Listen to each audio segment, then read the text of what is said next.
আজ আমি আপনাকে এমন এক গল্প শোনাবো যা আমার নন্দ বাবা আমাকে শুনিয়েছিলেন যখন আমি ছোট ছিলাম। কাহিনী একজন সাধু আর একজন বিছের। একবার এক সাধু নদীর পাড়ে স্নান করছিলেন। উনি দেখলেন যে জলের প্রবাহে একটা বিছে ভেসে যাচ্ছে। তার প্রাণ বাঁচানোর জন্য উনি তাকে তুলে নদীর পাড়ে রাখার চেষ্টা করলেন, কিন্তু যেই সেই বিছেকে উনি হাতে তুললেন, সেই বিছে ওনাকে কামড়ে দিল। সাধু আবার চেষ্টা করলেন, সেই বিছেকে হাতে নেওয়াতে সে আবার তাকে কামড়ে দিল। আরো একবার চেষ্টা করাতে ওনার শিষ্য ওনাকে জিজ্ঞেস করল, এ আপনি কি করছেন গুরুদেব? এসব কি হচ্ছে? আপনি তারই প্রাণ বাঁচানোর চেষ্টা করছেন যে আপনাকে কামড়ে দিচ্ছে। গুরুদেব উত্তর দিলেন, যে ও বিছে হয়েই নিজের কর্ম করছে, নিজের প্রবৃত্তি, নিজের ব্যবহার বদলাচ্ছে না, তাহলে আমি সাধু হয়ে তা কেন বদলাবো? এর তাৎপর্য হলো সরল, যে সংসারে কিছু মানুষ আছেন যারা হয়তো খারাপ, দুষ্ট প্রকৃতির, আর হয়তো তারা কখনোই বদলাবেন না, কখনোই কোনো পরিবর্তন আসবে না। কিন্তু তার মানে এই নয় যে আমরা আমাদের কর্ম করা ছেড়ে দিই, আমরা আমাদের প্রচেষ্টা ছেড়ে দেব। আগে না, আমাদের তো করতেই হবে, কারণ ইতিহাস সাক্ষী আছে যে এই চেষ্টা এই সংসারের ধারাকেও বদলে দিতে পারে। তাহলে আপনিও আসুন আর আমার সাথে ভালোবেসে বলুন, রাধা রাধা। মানুষ জীবনে সবসময় শিখরে পৌঁছতে চায়, অনেক উঁচুতে উঠতে চায়, আর তার জন্য তারা কি না করে, পরিকল্পনা করে, ষড়যন্ত্র করে, প্রার্থনা করতে থাকে, আবার কারোর কাছে সাহায্যও চায়। কিন্তু এত কিছু করা সত্ত্বেও অনেক সময় মানুষ শিখরে পৌঁছতে পারে না। যদি পৌঁছেও যায় তাও খুব তাড়াতাড়ি নিচে নেমে আসে। এর কারণ কি? একটা উদাহরণ দিয়ে বোঝানো যাক। এই হলো ময়ূর পেখম, আর এই হলো পাথর। যদি এই পেখমকে হাওয়ায় ছুঁড়ে দিই তবে ও উড়তে থাকে, কিন্তু এই পাথর অতি শীঘ্রই মাটিতে নেমে আসে। এর কারণ কি? ভার। এই পাথর হলো ভারী, আর এই শিক্ষাই আমাদের গ্রহণ করতে হবে। ঠিক এইভাবেই যদি আমাদের মন দ্বন্দ্ব আর অহংকার দ্বারা পরিপূর্ণ হয়ে থাকে, তাহলে তা কখনোই শিখরে পৌঁছবে না। পৌঁছে গেলেও খুব শীঘ্রই মাটিতে নেমে আসবে। তাই এই মনকে হালকা করতে শিখুন, অহংকারকে, এই হিংসাকে ত্যাগ করুন। তারপর উঁচুতে উড়ে তো দেখুন, কত উঁচুতে উড়তে পারবেন আপনি। আসুন আমার সাথে ভালোবেসে বলুন, রাধা রাধা। মানুষ এক অত্যন্ত বিচিত্র প্রাণী। পরিকল্পনা করে, ষড়যন্ত্র করে, প্রচেষ্টা করে, কাউকে পরাজিত করার চেষ্টাও করে। সাপকে একটা দড়ি মনে করে হাতে চেপে ধরার চেষ্টা করে, কিন্তু একটা কথা বুঝতেই পারে না, সময়ের এই সাপ, এটা হাতে চেপে ধরাই যায় না। আর আপনি যা করবেন তা আবার ফিরে আসবে আপনারই সামনে। দেখুন, এতে কিছুই যায় আসে না যে আপনি কুম্ভকারের পুত্র নাকি কৃষ্ণের পুত্র। যদি আপনি অনুচিত কর্ম করেন তাহলে আপনার সাথেও অনুচিতই হবে। অশুভ কর্ম করলে আপনার সাথেও অশুভই হবে। কুরু বংশ অত্যন্ত মহান বংশ ছিল। এই কুরু বংশ কি হলো তার সাথে? একটা গোটা বংশ বয়ে গেল, কারণ ওনাদের উদ্দেশ্য অশুভ ছিল। অন্যদিকে 5 জন বনবাসী পাণ্ডব মহাভারত বিজয়ী হলেন, কারণ তাদের উদ্দেশ্য শুভ ছিল। তাই মনে রাখবেন, শুভ অগ্নি প্রজ্বলিত করবেন, শুভ তাপ সঞ্চার হবে। অশুভ অগ্নি প্রজ্বলিত করবেন, নরকেই জ্বলতে হবে। তাহলে আসুন আর আমার সাথে ভালোবেসে বলুন, রাধা রাধা। মানুষ জীবনে সবসময় সুখ পেতে চান, কিন্তু এই সুখ, এটা আসলে কি? এই সুখের আসল রূপ কি? আমি বলি, সুখের আসলে 2টি রূপ হয়, বাহ্যিক সুখ, আত্মিক সুখ। আর এটা ঠিক তেমনই হয় যেরকম আমাদের শরীরের সাথে জড়িত ছায়া আর আমাদের শরীরের মধ্যে বসবাসকারী আত্মার। যদি ছায়ার কথা ভেবে দেখেন তাহলে বুঝতে পারবেন আমাদের শোবার সময় ভোরবেলা এই ছায়া অনেক বড় হয়ে যায়। যখন এই সূর্য মাথার উপরে চলে আসে তার তাপ বেড়ে যায়, তখন এই ছায়া ছোট হয়ে যায়। আর যেই অন্ধকার নেমে আসে এই ছায়া আপনার সঙ্গ ত্যাগ করে। এরকমই হয় বাহ্যিক সুখ। আর এবার কথা বলি আমাদের শরীরের মধ্যে বসবাসকারী এই আত্মা। এই আত্মা কখনো আমাদের সঙ্গ ত্যাগ করে না, সব সময় আমাদের সাথে জড়িয়ে থাকে। এরকমই হয় আত্মিক সুখ, যা সব সময় আমাদের সাথে থাকে। আত্মিক সুখ কারোর সেবা করে, আত্মিক সুখ কাউকে সাহায্য করে, আত্মিক সুখ প্রেম বোধের, যা কখনো আমাদের সঙ্গ ত্যাগ করে না। সেখানে বাহ্যিক সুখ, যতক্ষণ আপনি সম্পন্ন কিছু মানুষ এবং সুবিধার সাথে আছে, এই বাহ্যিক সুখ আপনার সাথে থাকবে। সম্পন্নতা চলে গেলে, মানুষজন চলে গেলে, সুখ সুবিধা চলে গেলে বাহ্যিক সুখও চলে যায়। তাহলে এই আত্মিক সুখ খুঁজে নিন এবং সেই সুখের সাথেই বলুন রাধা রাধা। আপনি কখনো কোনো সাধারণ পাখি দেখেছেন? যেমন বাবুই। সে কি করে? সে কোনো গাছের ডালে নিজের বাসা বানায়। এবার সেইখানে বাসা বানানো সহজ ব্যাপার, কারণ সামগ্রী আশেপাশেই পাওয়া যায়। কিন্তু সমস্যা হলো আক্রমণ। কোনো সাপ বা অন্য কোনো পশু ওর বাসাতে ওর সন্তানদের উপর না আক্রমণ করে বসে, এই ভয়ে তার সব সময় থাকে। আর এটা সব থেকে কঠিন ব্যাপার এদের জন্য, নিজের বাসায় নিজের সন্তানদের সুরক্ষা। আর বাজ পাখি, যদি আমরা বাজের কথা বলি তাহলে তারা কি করে? বাজ পাখি কোনো উঁচু পাহাড়ের শিখরে, কোনো পাথরের খাঁজে নিজের বাসা তৈরি করে। এবার ওখানে বাসা বানানো একেবারেই সহজ ব্যাপার নয়, কারণ সামগ্রী আশেপাশে পাওয়া যায় না, দূর থেকে নিয়ে আসতে হয়। কিন্তু সেইখানে আক্রমণের ভয়ও কখনোই থাকে না। এইভাবে উচিত রূপে ও নিজের বাসা রক্ষা করতে পারে, নিজের সন্তানদের রক্ষা করতে পারে। এর সারমর্ম হলো এটাই, যদি সমস্যা বড় হয় তাহলে সমাধানও উচ্চমানের হওয়া উচিত। একটা বাজ পাখির মতো ভাবা আরম্ভ করে দিন। জীবনে যে কোনো সমস্যা ছোট মনে হবে। রাধা রাধা। জীবনে এমন কিছু কাজ রয়েছে যা আপনাকে একাই করতে হয়, আর এমন কিছু কাজ রয়েছে যা আপনাকে একসাথে মিলে করতে হয়, একজোট হয়ে, সঙ্গবদ্ধ হয়ে। এবার সঙ্গবদ্ধ বলতে কি বোঝাতে চাইছি? আমি তাদের কথা বলছি না যারা বাস্তবিকভাবে একে অপরের সাথে কাজ করেন। আমি তাদের কথা বলছি যারা একে অপরের থেকে দূরে থেকেও একে অপরকে বিশ্বাস করেন। আমি আগেও বলেছিলাম, সমস্ত বিশ্বের আশা বিশ্বাসেই বসবাস করে, তাই না? তাই যেখানে সমস্ত বিশ্ব আছে, সমস্ত সংসার আছে, সেইখানেই বিশ্বাস রয়েছে। তাই আপনার আশেপাশে এমন দল সঙ্গবদ্ধ করুন যাদের আপনার উপর বিশ্বাস আছে আর যাদেরকে আপনি বিশ্বাস করতে পারেন। তাহলে আসুন আর আমার সাথে ভালোবেসে বলুন রাধা রাধা। আমরা যে মানুষকে চাই, যাকে আমরা ভালোবাসি, তাকে একটা উপহার অবশ্যই দিতে চাই। এমন এক উপহার যা ওনার ভালো লাগবে, যা শ্রেষ্ঠ হবে, অতি প্রিয় হবে, বহুমূল্য হবে, বা বলতে পারেন মূল্যবান হবে। তাই আমরা কি করি? আমরা বাজারে যাই, তার জন্য স্বর্ণ, আভূষণ, হিরে, মুক্ত এইসব নিয়ে আসি। কিন্তু এটাই কি সর্বশ্রেষ্ঠ উপহার? কখনোই না।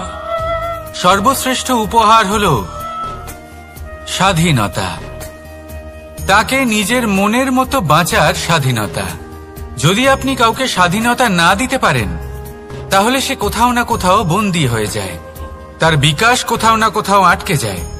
কিন্তু যদি আপনি কাউকে স্বাধীনতা দিতে পারেন, তাহলে আপনি দেখবেন ও সমস্ত সংসারকে, এই জীবনকে নিজের দৃষ্টিভঙ্গি দিয়ে দেখবে, বুঝবে যে কোনটা হলো উচিত আর কোনটা হলো অনুচিত। আর এটাই হলো সর্বশ্রেষ্ঠ। আর এবার যদি কাউকে স্বাধীনতার মাধ্যমে এত বড় একটা শক্তি দিতে পারেন, তাহলে আপনি আমাকে বলুন, এর থেকে বড় উপহার আর কি হতে পারে? আসুন আর আমার সাথে ভালোবেসে বলুন, রাধা রাধা। কর্ম, ধর্ম আর কর্তব্য, এই তিনটি একে অপরের সাথে জড়িত। আর অনেক সময় এই তিনটি পালন করতে করতে আমাদের সেই ব্যক্তির সামনে গিয়ে দাঁড়াতে হয়, তার বিরুদ্ধেই যেতে হয়, যাকে আমরা সব থেকে বেশি ভালোবাসি। কিন্তু সেইখানে এই যুদ্ধ কোনো ব্যক্তিগত যুদ্ধ থাকে না। এ হলো কর্ম, ধর্ম আর কর্তব্যের যুদ্ধ। এটা সরল নয়, অত্যন্ত কঠিন হয় তার সম্মুখীন হওয়া যাকে আমরা সব থেকে বেশি সম্মান করি। কিন্তু আমাদের তো আমাদের ধর্মের পথে চলতেই হবে, কারণ আমরা কর্মবদ্ধ, কর্তব্যবদ্ধ, আর এটাই করা উচিত। শুধু এটুকু মনে রাখবেন, যদি আপনার উদ্দেশ্য শুভ হয়, আপনার ভাবনা শুভ হয়, আপনি যদি কর্ম, ধর্ম আর কর্তব্যের পথে অগ্রসর হন, তাহলে এই প্রক্রিয়াতে যদি আপনাকে আপনার আরাধ্যেরও সামনে দাঁড়াতে হয়, তাহলেও আপনার কোনো ক্ষতি হবে না। তাহলে আসুন আর আমার সাথে ভালোবেসে বলুন, রাধা রাধা। প্রেম এই সংসারে এসেছিল এই সংসারকে প্রেমের শিক্ষা দেওয়ার জন্য, এই জীবনের সুখের অনুভূতি আসলে কি তা শেখানোর জন্য।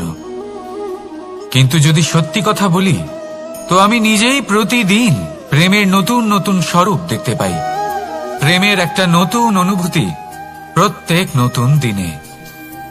আর তার কারণ হলো এই প্রেম অনন্ত, এ হলো দৈব। প্রেম হলো এই সংসারের সব থেকে বড় ঢাল এবং সব থেকে বড় অস্ত্র। এই প্রেম ছাড়া না কোনো ন্যায় হয় আর না কোনো শাস্ত্র, না জীবন আছে আর না অন্ত। এবার যদি এই প্রেম মনের মধ্যে বাস করতে শুরু করে, তাহলে কখনো কোনো সমস্যাই হবে না, আর যদি হয়েও থাকে তাহলে তা স্থায়ী হবে না। এই প্রেম কি না করতে পারে? এই প্রেম সমস্ত সমস্যা মিটিয়ে ফেলতে পারে, আপনার মনের মধ্যে অহংকারকেও বিনাশ করে দিতে পারে, আপনাকে সাক্ষাৎ ঈশ্বরের সাথে দেখা করাতে পারে। তাই প্রেমের দ্বারা প্রয়াস করতে থাকুন, এই সংসারের প্রত্যেক মানুষকে, প্রত্যেক বস্তুকে, প্রত্যেক জীব জন্তুকে ভালোবাসবেন। আর এই প্রেমের দ্বারাই বলুন, রাধা রাধা। প্রশান্তি জড়িত নিদ্রা মানুষের জীবনের একটা অত্যন্ত গুরুত্বপূর্ণ সুখ এবং প্রয়োজনীয়তাও। দেখতে গেলে এই সংসারের প্রত্যেক পশু পাখি, প্রত্যেক জীব অবশ্যই নিদ্রা প্রাপ্ত করেন, কিন্তু মানুষ, যার মধ্যে বিচার বিবেচনা করার শক্তি অন্যদের থেকে অনেক বেশি, তার কিন্তু ঘুমের কিছু সমস্যা অবশ্যই হয়। কি বলেন? তাই তো। এবার এর কারণ কি? চিন্তা। এবার চিন্তা আমাদের সবার জীবনে আছে। আমরা সকলে জানি যে চিন্তা কখনো আমাদের সাহায্য করে না, তাও আমাদের জীবনে আছে। কেন? চিন্তার মাধ্যমে কি কখনো কোনো সমস্যার সমাধান হয়েছে? অর্থের চিন্তা করলে কি অর্থ লাভ হয়? ভবিষ্যতের চিন্তা করলে কি ভবিষ্যৎ ঠিক হয়ে যায়? স্বাস্থ্যের চিন্তা করলে কি স্বাস্থ্য নিজে থেকেই ঠিক হয়? হয় না। তাহলে এই সব কিছু থেকে আমাদের একটা ছোট্ট শিক্ষা অবশ্যই লাভ করা উচিত। আপনিও আপনার কাঁধ থেকে চিন্তার এই বোঝা নামিয়ে ফেলুন। আর ইচ্ছে, এই সব ইচ্ছে একত্রিত হয়ে আমাদের মনে চিন্তা উৎপন্ন করে।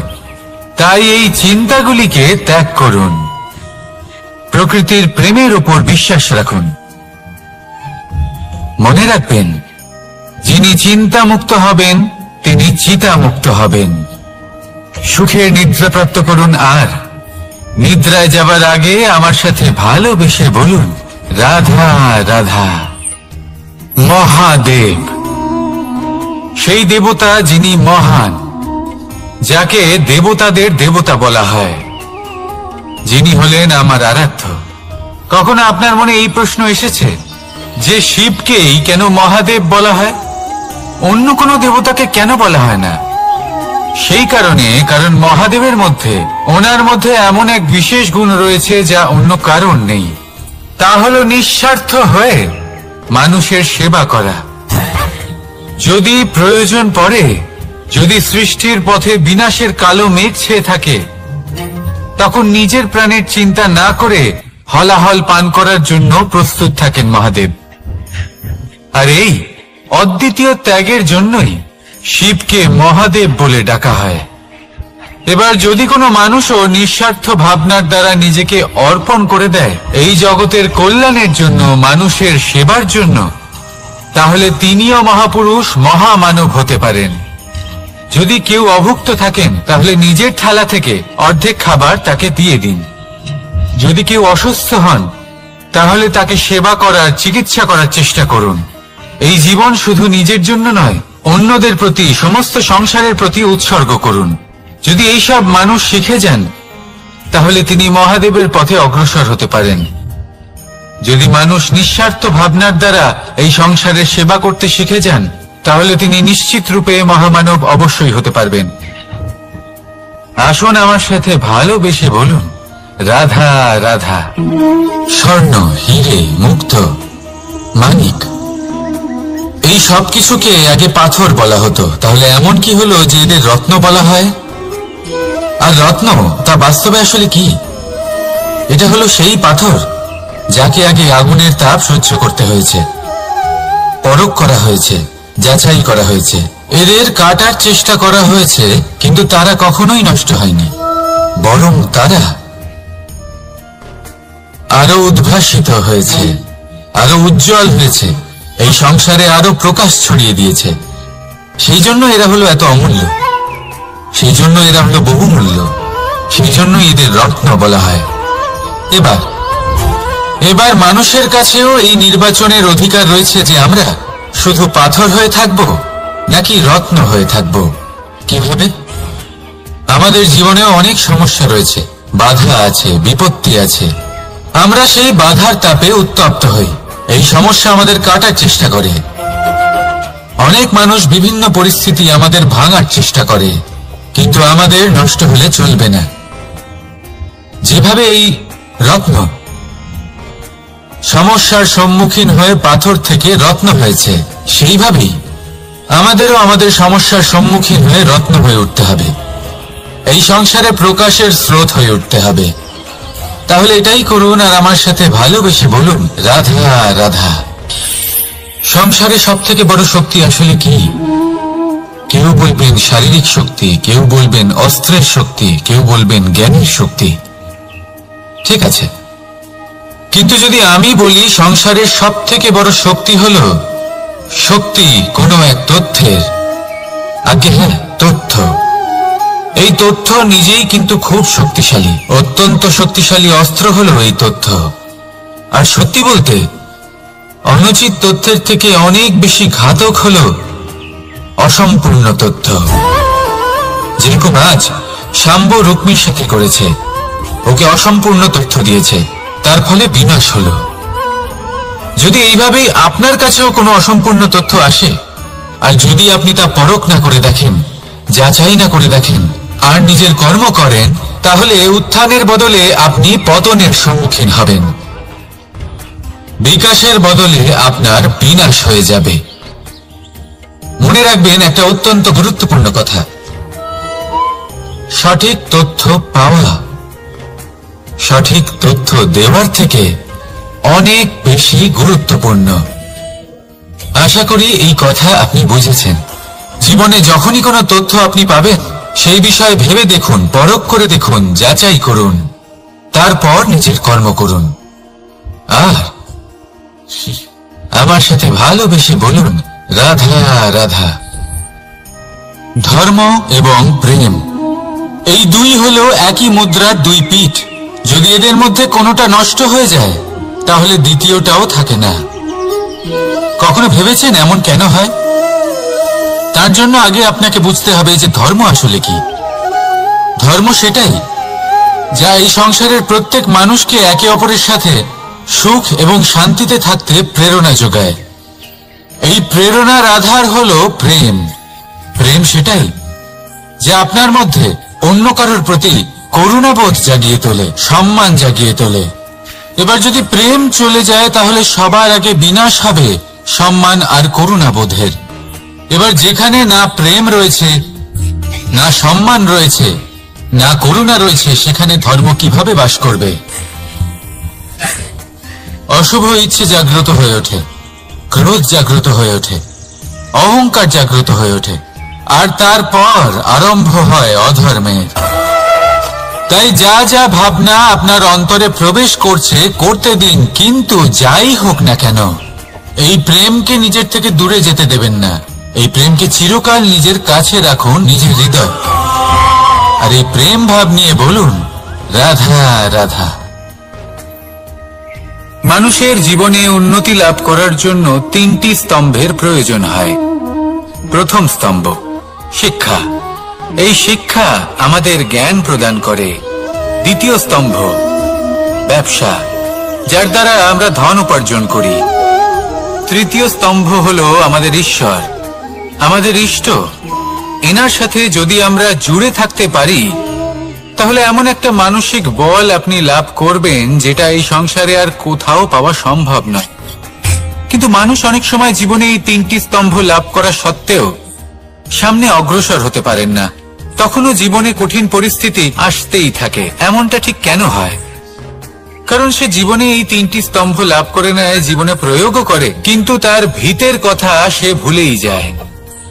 যেমন প্রথম স্তম্ভ অর্থাৎ শিক্ষা। এই শিক্ষার আধার হলো শুভ চেতনা। যদি অন্তরে শুভ চেতনা না থাকে তাহলে এই শিক্ষার কোনো গুরুত্ব থাকে না। দ্বিতীয় স্তম্ভ ব্যবসা। পরিশ্রম করে উপার্জন করতে হবে, এই কথাটা আমরা সবাই জানি এবং সবাই চেষ্টাও করি। কিন্তু ব্যবসা করতে করতে আমরা এটা ভুলে যাই আমাদের ব্যবহার কেমন হয়ে পড়েছে। এই ব্যবহার যদি শুভ হয় তাহলে আমাদের উপার্জন আস্তে আস্তে একটা স্থির জায়গায় এসে পৌঁছবে। এবং তৃতীয় স্তম্ভ আমাদের ভগবান। যদি ওনার স্মরণে আপনি যেতে চান তাহলে তার পূর্বে নিজের মা বাবাকে সেবা করুন, তাদের যত্ন করুন, তাদেরকে ভালোবাসুন, কারণ ওনারাই হলেন এই সংসারে আপনার সবথেকে বড় ইষ্ট। তাহলে 3 স্তম্ভের সাথে সাথে তাদের আধারকেও নিজের জীবনে প্রাধান্য দিন। কোনো সমস্যা আসবে না, জীবনে একের পর এক উন্নতি করবেন এবং এই মন প্রসন্ন হয়ে বলবে রাধা রাধা। সুখ, দুঃখ এবং শক্তি, এই 3 হলো এই সংসারের ত্রিদেবের মতো। আমাদের জীবনে যা কিছু ঘটছে এই 3টির ভিত্তির উপরেই হচ্ছে। আসলে এই সংসারের একটা নিয়ম আছে, যখনই আপনি কিছু লাভ করেন এই সংসার আপনার পরীক্ষা নেয়। এটা জানার জন্য আপনার পরীক্ষা নেয় যে আপনি যা কিছুই লাভ করেছেন আপনি কি আদৌ সেটার যোগ্য কিনা। ঠিক সেইভাবেই এই সুখ, দুঃখ এবং শক্তি আপনার পরীক্ষা নিয়ে থাকে। যখন সুখ আসে তখন সে আপনার পরীক্ষা নেয় যে আপনার মধ্যে অহংবোধ জাগ্রত হয়নি তো। যদি অহংবোধ চলে আসে তাহলে সুখ সেখানেই সঙ্গ ত্যাগ করে। দুঃখ আপনার ধৈর্যের পরীক্ষা নিতে থাকে, আর যদি আপনার মধ্যে ধৈর্য না থাকে তাহলে এটা আপনাকে আরো বেশি দুঃখের গভীর অন্ধকারে ঠেলে দেবে। সেখানে শক্তি পরীক্ষা নেয় আপনার বিনম্রতার। যদি আপনি বিনম্র না হন তাহলে হয় এই শক্তি আপনার সঙ্গ ত্যাগ করবে, নয় এই শক্তি বিনম্রতার অভাবে আপনার পতনের কারণ হতে পারে। এই সংসারে যে কোনো ব্যক্তি যিনি এই পরীক্ষায় উত্তীর্ণ হয়ে থাকেন এই জীবনে তিনি সাফল্য লাভ করেন। আসুন আমার সাথে ভালোবেসে বলুন রাধা রাধা। ভয়ের সাথে আমরা সবাই পরিচিত, কষ্ট আমরা সবাই পেয়েছি। কখনো কখনো আমরা অসুস্থ হয়ে পড়ি, আর এমন সময় হলে মাতার মমতা, কখনো বাবার স্নেহ, কখনো বন্ধুদের পাশে থাকার অনুভূতি আমাদের রোগ নিরাময়ে সাহায্য করে। কখনো যদি আমরা নিরাশ হয়ে পড়ি তখন যদি আমাদের কোনো আপনজন আমাদের দুটো ভালো কথা বলে তখন আমাদের মনোবল বেড়ে যায়। ঠিক তেমন সংসারের এই রঙ্গমঞ্চে যদি আপনি পীড়িত অনুভব করেন, কিছু শুভ কথা আলোচনা করুন, কিছু স্তুতি গান করুন, কিছু মুহূর্তের জন্য হলেও নিজের ইষ্টদেবের কথা স্মরণ করুন আর প্রার্থনা করুন। সাহস বাড়বে, শক্তিও বৃদ্ধি পাবে এবং সামনে এগিয়ে চলার পথও দেখতে পাবেন। তখন এই মন প্রসন্ন হয়ে বলবে, রাধা রাধা। এই সংসারে কখনো কোনো ব্যক্তিকে তার বাইরের পোশাক দেখে বিচার করার চেষ্টা করবেন না, এটা খুব বড় ভুল করবেন। যেমন আমরা জীবনে অনেক সময় এমন করি, ধরুন কোথাও একটা গাছ দেখলাম, খুব বিশাল আকারের একটা গাছ, যেটা মাটির থেকে অনেক উঁচুতে পৌঁছে গেছে, যার বিশাল শাখা আছে। সেগুলো দেখে আমরা ভাবি যে এই গাছে হয়তো কত সুস্বাদু ফল আছে, আমরা সেই গাছের পরিচর্যা করতে থাকি। আবার অন্যদিকে হলো একটি তৃণ, যেটা মাটি থেকে কিছুটা উঁচুতে পৌঁছেছে, কিন্তু সেই তৃণর নিচে, মাটির নিচে অত্যন্ত সুস্বাদু ফল বা সবজি জন্ম নেয়, যা আমাদের স্বাস্থ্যের পক্ষে অত্যন্ত উপকারী। সেই জন্য কখনো আবরণ দেখে কাউকে বিচার করতে চেষ্টা করবেন না। তার বদলে এটা বোঝার চেষ্টা করুন যে আপনার সামনে যে ব্যক্তি আছে বা বস্তু আছে তার বিশেষত্ব কি। যদি এই বিশেষত্ব বোঝার ক্ষমতা আপনি অর্জন করেন, যদি এই শিল্প আপনি নিজের ভেতরে জাগ্রত করেন, তাহলে এই সংসারে বিশেষত্ব কি সেটা আপনি জানতে পারবেন। আর এই সমস্ত খেলা দৃষ্টি থেকে নয়, দৃষ্টিভঙ্গি থেকে জন্ম নেয়। দৃষ্টিভঙ্গি সবসময় শুভ রাখুন আর আমার সাথে ভালোবেসে বলুন, রাধা রাধা। লোকে বলে মানুষ নিজের ভবিষ্যৎ জন্ম থেকেই লিখিয়ে আনে, অর্থাৎ এখানে এই কপালে। ভাগ্য দেবতা আমাদের সমস্ত উত্থান, সমস্ত পতনের হিসেব সবটা লিখে দেন। কিন্তু কপালে কেন, পায়ে নয় কেন? যদি পায়ে লেখা হয় তাহলে আমরা পড়তে পারবো, যদি কপালে লেখা হয় আমরা ছাড়া বাকি সবাই পড়তে পারবে। এবারে আমাদের কপাল এখানে তাই প্রতিফলিত হয় যা আমাদের মস্তিষ্কে আছে, আর মস্তিষ্কে থাকে আমাদের ভাবনা। তাই এই ভাবনার ধনাত্মক হওয়া অত্যন্ত জরুরি।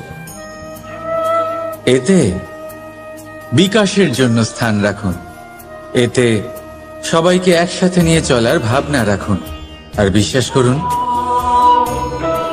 আপনার মস্তিষ্কের এই ভাবনা সাফল্য রূপে আপনার কপালে অবশ্যই লিখিত হবে, কারণ আপনার ভাবনাই সত্য হয়ে আপনার জীবনে আসে। রাধা রাধা। সময় বড়ই অদ্ভুত, এই সময়, তাই না? দেখতে গেলে এটা একটা অনুভূতি, একটা সংখ্যা, একটা বিষয়। এবারে দেখুন না, সূর্যোদয় সকলের একসাথেই হয়, তাই তো? কারোর আগে কারোর পরে এমন তো হয় না, সবার একসাথেই হয়। আবার সূর্যাস্ত সকলের একসাথেই হয়। এবারে ভাবুন, এই সময় প্রত্যেকের জন্য আলাদা আলাদা। কারোর জন্য এই সময় ভালো, আবার কারোর জন্য এই সময়ই খারাপ। এক্ষুনি এই মুহূর্তে কারোর মুখে সফলতার আলো রয়েছে, আবার কারোর মুখে অসফলতার নিরাশা। এটা কেন? কেন এই সময় কারোর জন্য শ্রেষ্ঠ, আবার কেন তা কাউকে নিরাশ করে? এটার উত্তর হলো আপনার চিন্তা, আপনার কর্ম। যেমন আপনার চিন্তাধারা তেমন আপনার কর্ম, আর তেমনই হবে আপনার এই সময়। আপনি জীবনে সুখ তখনই পাবেন যখন আপনি কারোর মুখে আশার আলো এনে দেবেন। আপনি আনন্দ তখনই পাবেন যখন আপনি কাউকে খুশি করবেন। হ্যাঁ, এটা ঠিক যে কাউকে খুশি করা সবসময় আপনার হাতে নেই, কিন্তু আপনার হাতে এটা অবশ্যই আছে যে আপনি কাউকে দুঃখ না দেন, কাউকে নিরাশ না করেন। আর কোনো ব্যক্তিকে দুঃখ না দেওয়ার এই চেষ্টাও আপনার কর্মই বটে। আর এই শুভ কর্মের ফল আপনাকে প্রকৃতি অবশ্যই দেবে। তাই মনে রাখবেন, ভালো সময় তারই আসে যে কখনো কারোর খারাপ চায় না। রাধা রাধা। লোকে আমাকে সবসময় জিজ্ঞেস করে যে কানাই, এখন তুমি বড় হয়ে গেছো, এই বাচ্চাদের সাথে থেকে তুমি সবসময় দুষ্টুমি করো কেন? তুমি বড় হয়ে গেছো, বড়দের মতো থাকো। বেশিরভাগ লোকে এটা বুঝতে পারে না, ভাবে উনি তো ভগবান, ভগবানের মতো গম্ভীর নয় কেন? এবারে আমি কি করে বোঝাবো সবাইকে যে আমার ভগবান হওয়ার পিছনে যে সবচেয়ে বড় রহস্য তা হলো এই বাচ্চারাই। আমার শক্তি কোথা থেকে আসে? সমস্ত সমস্যার সমাধান করার শক্তি এই বাচ্চাদের থেকেই তো আসে। জীবনে বাঁচার শক্তি, সংসারকে প্রেম শেখাবার শক্তি এই বাচ্চাদের থেকেই আসে। কারণ বাচ্চাদের থেকে বড় কোনো ভগবান হয় না। এবারে দেখুন না, পুরাণ আর বেদের কোনো জ্ঞান নেই ওদের, কিন্তু খুব ভালোভাবেই জানে যে একজন উদাস ব্যক্তির মন কি করে ভোলানো যায়, কি করে তাকে আনন্দ দেওয়া যায়। আর এই এক বিশাল ব্যাপার। কোনো ন্যায়, কোনো নীতির জ্ঞান নেই ওদের, কোনো ভেদাভেদ করতে জানে না। কিন্তু এটা অবশ্যই জানে একজন একা অজানা ব্যক্তিকে নিজের দলের সদস্য কি করে বানাতে হয়, কি করে তাকে আপন করতে হয়। আর এই এক বড় ব্যাপার। এই বাচ্চাদের থেকে অনেক কিছু শেখার আছে। তাই আপনারাও নিজেদের জীবনে গম্ভীর হওয়ার চেষ্টা কখনোই করবেন না। আর যদি করেন তাহলে এই সংসার খুবই নিরস লাগবে আপনার। আপনিও বাচ্চাদের মতো নিষ্পাপ থাকুন আর নিজেকে আনন্দে রাখুন। লাভ আর ক্ষতির ঊর্ধ্বে গিয়ে সম্পর্ককে দেখুন। জ্ঞান অর্জন করার পরিবর্তে ভালোবেসে সম্পর্ক পালন করুন। আপনি নিজেই বুঝে যাবেন যে এই সংসার কতটা সুন্দর। রাধা রাধা। মানুষ জন্ম নেয়, আর জন্ম নিলেই তার জীবনযাত্রা শুরু হয়ে যায়। তারপর সে পরিশ্রম করে, লড়াই করে, আর সে তার ফল অবশ্যই পায়। সেই নিজের জীবনযাত্রা নিজেই সাজায়। তার জীবনে ভয় ততক্ষণ প্রবেশ করে না যতক্ষণ না সে জীবনে কিছু অর্জন করে। একবার সে কিছু পেয়ে গেলে তারপরে সেটা হারিয়ে যাওয়ার ভয় মনের মধ্যে জন্ম নেয়। তারপর সে ভাগ্য, জ্যোতিষ, ভবিষ্যৎ এইসব দেখতে ব্যস্ত হয়ে পড়ে। আমি আপনাকে একটা প্রশ্ন করছি, আপনি যখন এই সংসারে এসেছিলেন কি নিয়ে এসেছিলেন যে আপনি হারাবেন? কিছুই না। আপনার বশে আপনার জীবনের সেই মুহূর্তই আছে যা আপনার হাতে আছে, অন্য কিছুই নয়। আপনার হাতে আছে আপনার কর্ম। যে জীবনে দুর্ভাগ্যে হতাশ হয় না, যে অসফলতার জন্য ভেঙে পড়ে না, সেই এই জীবনে বিজয়ী হয়। বলুন, যখন আপনার জীবনে কিছুই ছিল না কি করেছিলেন? পরিশ্রম করেছিলেন, লড়াই করেছিলেন, আর সেই সব কিছু পেয়েছেন যা পেতে চেয়েছিলেন। তাহলে আজ সব পাওয়ার পর ভয় কিসের? সেই সব জিনিস কি আপনাকে পরিশ্রম করার থেকে আটকায়? না। সেই জন্য নিজের হাতের রেখায় কখনো নিজের পথ খুঁজবেন না।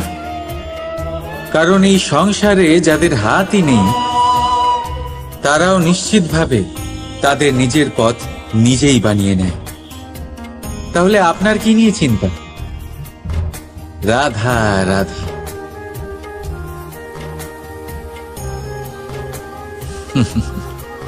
সময়, এই সময় না কোনো ব্যক্তি, না জীব, না বস্তু, তাও সময় জীবিত থাকে।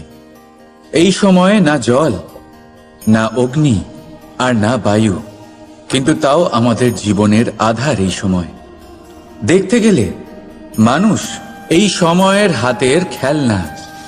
কখনো আমাদের সময় ভালো হয়, আবার কখনো খারাপ। কেউ সময় আসার প্রতীক্ষা করে, আবার কেউ সময় যাওয়ার প্রতীক্ষা করে।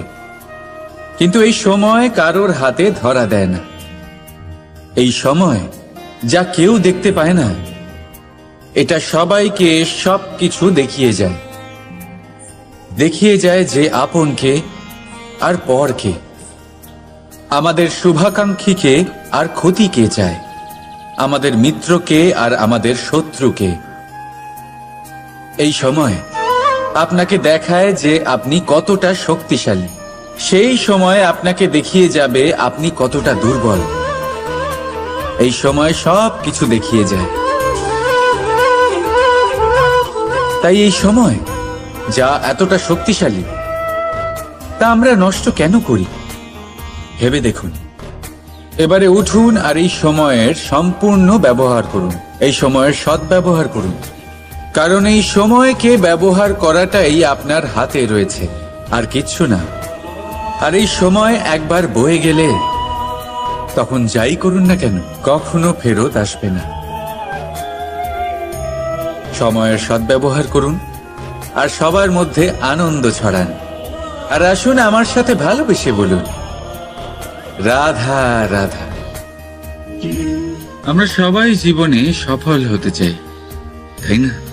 প্রত্যেকের জীবনে ব্যক্তিগত একটা লক্ষ্য আছে, আর প্রত্যেকের জীবনে তাদের লক্ষ্যে পৌঁছানোর আলাদা আলাদা যাত্রা আছে। এবার এই যাত্রায় অগ্রসর হওয়ার জন্য পথের দরকার। পথ, এই পথ, এটা অত্যন্ত গুরুত্বপূর্ণ, আর মানুষ এটাই বুঝে উঠতে পারেন না। অধিকাংশ মানুষ তাদের গোটা জীবন কাটিয়ে দেন এই পথ খুঁজতে গিয়ে, আর অধিকাংশ মানুষ জীবন কাটিয়ে দেন তাদের এই পথ বদলাতে গিয়ে। কিন্তু এভাবে সাফল্য অর্জন করা যায় না। এবারে আপনারা জিজ্ঞেস করবেন কি করে সাফল্য লাভ করবেন? এই সফলতা তিনি অর্জন করেন যে তার পথ নিজেই তৈরি করেন। দেখুন, যত শক্তি আর যত সময় আপনি পথ খুঁজতে আর বদলাতে গিয়ে নষ্ট করবেন, তার থেকে কম সময় এবং শক্তির দ্বারা আপনি নিজের পথ নিজেই বানাতে পারবেন, নিজের লক্ষ্যে পৌঁছতে পারবেন। সেই জন্য বারবার আপনার পথ বদলাবেন না, খোঁজাখুঁজি করবেন না। নিজের এই যাত্রায় নিজের পথ নিজেই তৈরি করুন, আর যত তাড়াতাড়ি সম্ভব নিজের লক্ষ্যে পৌঁছে যান। রাধা রাধা। আপনি ওই কথাটা নিশ্চয়ই শুনেছেন, যখন ভগবান একটা দরজা বন্ধ করেন তখন অন্যদিকে অনেক দরজা খুলে দেন।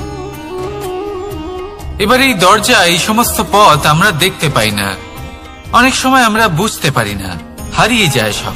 কখনো কখনো মনে হয় যে এই কথাটাই মিথ্যে, কিন্তু আসলে তা তো নয়। তাহলে হারিয়ে যায় কেন? কারণ আমরা সময় নষ্ট করি এই দরজার দিকে তাকিয়ে থেকে। ভাবি এই বুঝি দরজা খুলবে, এবার দরজা খুলবে। অপেক্ষা করতে করতে আমরা অনেক সময় নষ্ট করে ফেলি। এত সময় নষ্ট করি যে আমরা দেখতে পাই না, খুঁজে পাই না সেই সমস্ত দরজা আর পথ যা আমাদের জন্য খোলা রয়েছে। যদি খুঁজেই না পাই তাহলে তা ব্যবহার করব কি করে? মনে রাখুন, ভগবান সবসময় আমাদের সাথে রয়েছেন, আমাদের সাহায্য করছেন। এই পথ সব সময় আছে, সর্বত্র আছে। দরকার রয়েছে শুধুমাত্র দৃষ্টির, দৃষ্টিভঙ্গি এবং ভাবনার। এই দৃষ্টিকে বিস্তৃত করুন, এই দৃষ্টিভঙ্গিকে ধন্যাত্মক করে তুলুন, আর এই ভাবনা, এর সীমা একটু বাড়িয়ে তুলুন। তারপর দেখবেন সব খুঁজে পাবেন। আসলে কি, এই যে ঈশ্বর, এই যে পরমাত্মা, তা আমাদের সাথে রয়েছে, আমাদের মনের মধ্যে রয়েছে। যিনি তাকে মন থেকে চাইবেন তিনি তাকে মনের মধ্যে অবশ্যই খুঁজে পাবেন।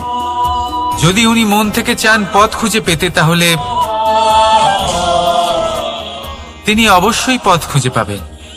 তাহলে আসুন আমার সাথে ভালোবেসে বলুন, রাধা রাধা। ধর্ম,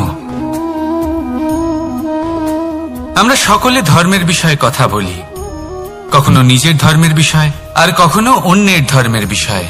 কখনো আমরা অধর্ম দেখলে সেই বিষয়ে কথা বলি। অনেক রকম আলোচনা হয়, কিন্তু এই ধর্ম আসলে কি সেটা কি কেউ বোঝে? যদি আমি আপনাকে উত্তর দিই, এই উত্তর সরল। ধর্ম হলো তাই যা মানুষকে অন্য মানুষের সাথে, সমস্ত বিশ্ব সংসারের সাথে আনন্দ সহকারে বাঁচতে শেখায়। সেই জন্য আপনি যদি কখনো কোনো ধর্মীয় স্থানে যান, সেই ধর্মীয় স্থানে গিয়ে আপনার শান্তির অনুভূতি হয়, তাই না? কিন্তু দেখুন, ধর্মের জ্ঞান থাকলেই সেই মানুষ ধর্মের পথে চলতে পারবে এমন কোনো কথা নেই। অনেক সময় সম্পর্কে যখন সংঘর্ষ বেড়ে যায়, তখন ইচ্ছের জন্ম হয়, ক্রোধের জন্ম হয়, অহংকারের জন্ম হয়, আর তারপর বিনাশ হয়ে যায় এই ধর্মের।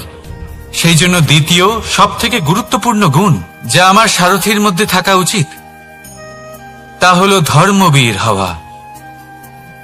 এবার দেখতে হবে সেটাই যে কে হবে সেই ব্যক্তি যিনি এই স্বয়ম্বরে নিজের ধর্মে অটল থাকবেন। কারণ সেই ব্যক্তি এই সংসার থেকে সরে এসে ধর্মের পুনঃস্থাপনের এই মহাকার্যে আমার সারথী হতে পারবেন। তাহলে আসুন আমার সাথে ভালোবেসে বলুন, রাধা রাধা।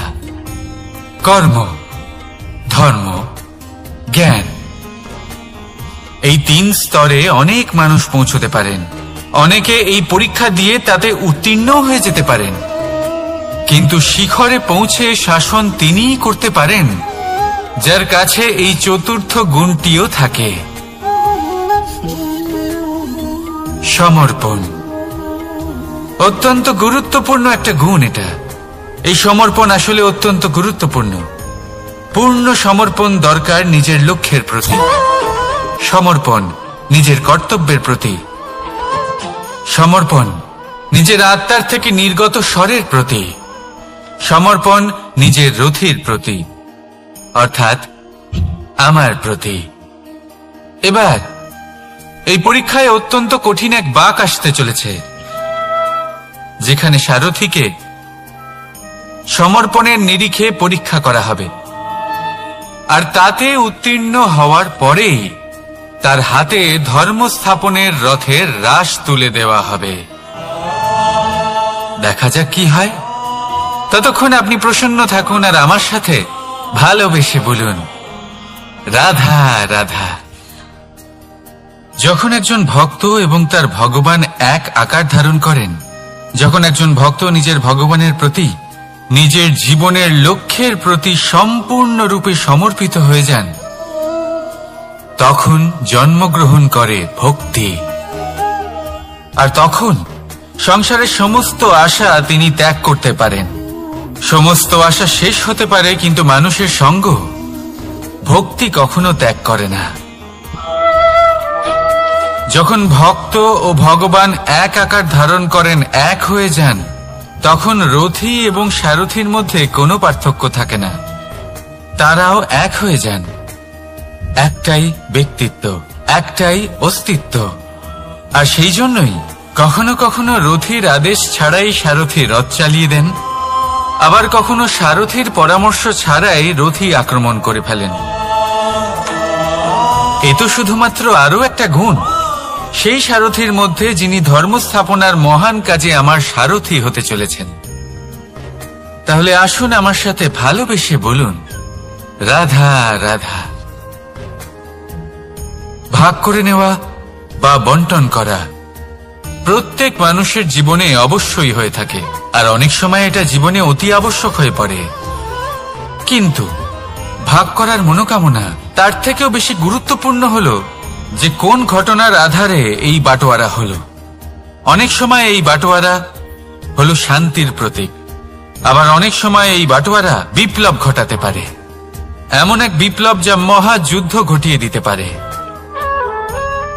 দেখুন, বাটোয়ারা সম্পত্তির হোক বা হোক ভিক্ষার, শিক্ষা কিন্তু একটাই। জীবনে অনেক সময় বাটোয়ারা দরকার হতে পারে, কিন্তু যতদূর সম্ভব তা এড়িয়ে চলুন, একসাথে মিলে এগিয়ে চলুন। কারণ দেখুন, এই যে বাটোয়ারা ভাগ করে দেয়, আর সেখানেই একতা আপনাকে অগ্রসর করে। তাহলে আপনিও এটাই করুন। একসাথে মিলে সামনে এগোন আর আমার সাথে ভালোবেসে বলুন, রাধা রাধা। আত্মীয় স্বজন কারা হন? তারাই যারা সুখে দুঃখে পাশে থাকেন, তারা যারা বিপদের সময় আপনার পাশে এসে দাঁড়ান। এবার দেখুন, একটা প্রশ্ন করব আপনাদের, সব থেকে ঘনিষ্ঠ, আবশ্যক এবং গুরুত্বপূর্ণ আত্মীয় কারা, বিশেষ করে বিপদের সময়? কেউ বলবেন মাতা, কেউ বলবেন পিতা, কেউ বলবেন ভাই বোন, ইত্যাদি ইত্যাদি। এবার ভাবুন, আপনি বড় হয়ে গেছেন, আপনি বাড়ি থেকে দূরে চলে গেছেন, পেট ভরানোর জন্য আপনাকে প্রত্যেক দিন চেষ্টা করতে হয়। এমন সময় যদি আপনার জীবনে বিপদ এসে পড়ে, তাহলে কখন আপনার খবর ওনাদের কাছে পৌঁছবে? কতক্ষণে ওনারা সাহায্য করতে আসতে পারবেন? এরকম এক সময় সব থেকে গুরুত্বপূর্ণ আত্মীয় হন আপনার প্রতিবেশী, কারণ তারাই সেই মুহূর্তে আপনার সব থেকে কাছে। আপনি কখনো পরীক্ষা করে দেখবেন, আপনার তার সাথে লক্ষ্য মতভেদ থাকলেও প্রতিবেশীকে কষ্টের মধ্যে দেখে সবার আগে সাহায্য করতে তারাই এগিয়ে আসেন। তাই প্রতিবেশীর সাথে সম্পর্ক ভালো রাখুন, শুধুমাত্র স্বার্থের জন্য নয়। এটা হলো শান্তিরও আধার। যদি এই সম্পর্ক ভালো থাকে, তাহলে না কথায় কথায় বিবাদ হবে, না মতান্তর। আর এই সুখী সম্পর্কের ছায়ায় মন প্রসন্ন হয়ে বলবে, রাধা রাধা। কখনো ভেবে দেখেছেন, মানুষকেই এই সংসারে সর্বশ্রেষ্ঠ প্রাণী কেন বলা হয়? অন্য কোনো প্রাণীকে কেন নয়? শুধু কি এই জন্যই আমরা চিন্তা করতে পারি, আমাদের কাছে তীক্ষ্ণ বুদ্ধি রয়েছে, কোনো কিছু আবিষ্কার করতে পারি, সেই কারণেই? তা তো অন্য কোনো প্রাণীর কাছেও থাকতে পারে। এমন কিছু পশুও রয়েছে যাদের কাছে তীক্ষ্ণ বুদ্ধি আছে। তাহলে মানুষ কেন? কারণ মানুষের কাছে এমন কিছু রয়েছে যা অন্য প্রাণীর কাছে নেই, মানবতা। মানবতা যা সর্বপ্রথম এগিয়ে যেতে চাইলেও যদি পথে কেউ ধাক্কা খেয়ে পড়ে যায়, তাকে আগলে রাখতেও জানে। মনে রাখবেন, আপনার সব থেকে বড় পরিচয় আপনার নাম, আপনার সম্পত্তি বা আপনার ধর্ম নয়। আপনার সব থেকে বড় পরিচয় হল আপনার মানবতা। তাহলে সময় এলে পরে নিজের মানবতার পরিচয় দিন। অন্য মানুষকে সাহায্য করুন, অন্য প্রাণীকে সাহায্য করুন। একা একা পথ চলা হলো পশুদের প্রবৃত্তি। মানুষ হলেন তিনি যিনি অন্যের জন্য প্রাণও দিতে পারেন। মানুষ হলেন তিনি যিনি অন্য মানুষের প্রাণ বাঁচান। সেই মানবতাকে জাগিয়ে তুলুন আর এই জীবন বাঁচতে শুরু করুন। আর হ্যাঁ, আমার সাথে ভালোবেসে বলুন, রাধা রাধা। এই সংসারে মাতা পিতা তার সন্তানকে সব থেকে বড় উপহার কি দিতে পারে? বৈভব, সুযোগ সুবিধা, বাড়ি, নাকি আশেপাশের পরিবেশ? এই সংসারে মাতা পিতা তার সন্তানকে সব থেকে বড় উপহার শিক্ষা দিতে পারেন, কিন্তু তার জন্য সময়ের প্রয়োজন হয়। এবার এই সময় অত্যন্ত অদ্ভুত। সময়ের ধারণা সবার রয়েছে। কখনো কখনো কিছু কঠিন সময় বরদানের মতো আমাদের সম্মুখে আসে। এরকম কোন সমস্যার কথা যদি আমি বলি, যেমন যুদ্ধ, মহামারী, মহা অসুখ, এরকম সময় আমাদের কাছে যথেষ্ট সময় থাকে। এই সময় আমরা চিন্তা করি, ভয়ভীত হই, কে জানে কত সম্পত্তির ক্ষয়ক্ষতি হবে। এবার এই সময় কিভাবে কাটিয়ে ওঠা যায়? অশুভ চিন্তা তার মনের মধ্যে বাসা বাঁধে। সে বুঝতে পারে না সে কি করবে। আমি বলবো, চিন্তা ত্যাগ করুন, এই ভয়কে ত্যাগ করুন। আর মনে রাখুন একটা গুরুত্বপূর্ণ কথা, যে ঈশ্বর আপনাকে বরদান দিয়েছেন যাতে আপনি নিজের কর্তব্য পূর্ণ করতে পারেন। কর্তব্য, নিজের পরিবারকে সময় দেওয়া, নিজের সন্তানকে শিক্ষা দেওয়া। তাদের সাথে বসুন, কথাবার্তা বলুন, আলোচনা করুন।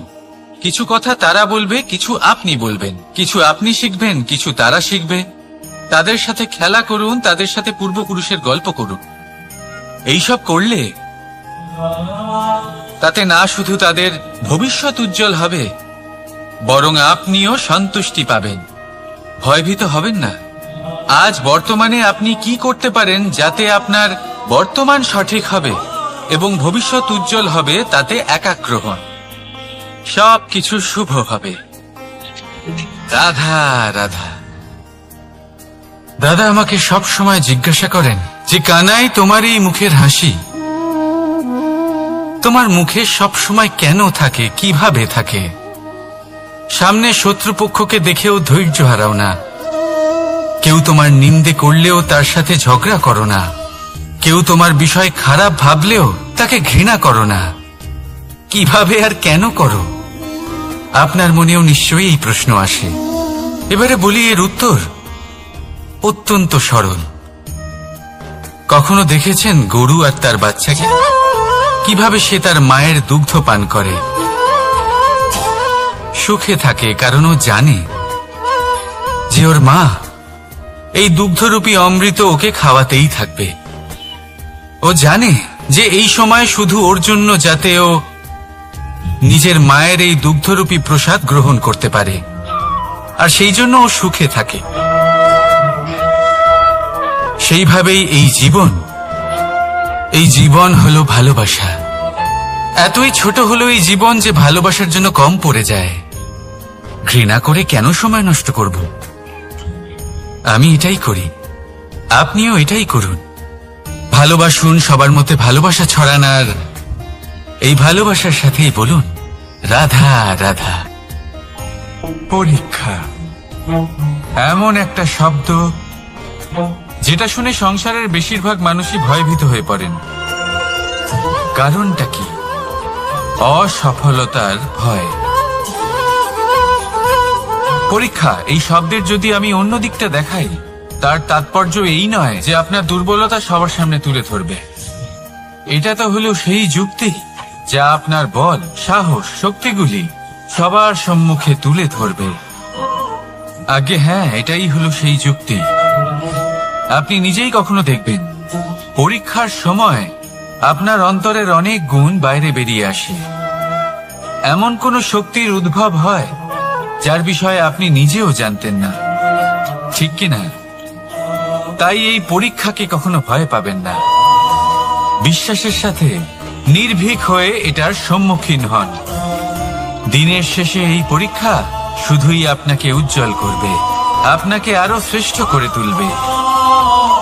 তাহলে আসুন আমার সাথে ভালোবেসে বলুন রাধা রাধা।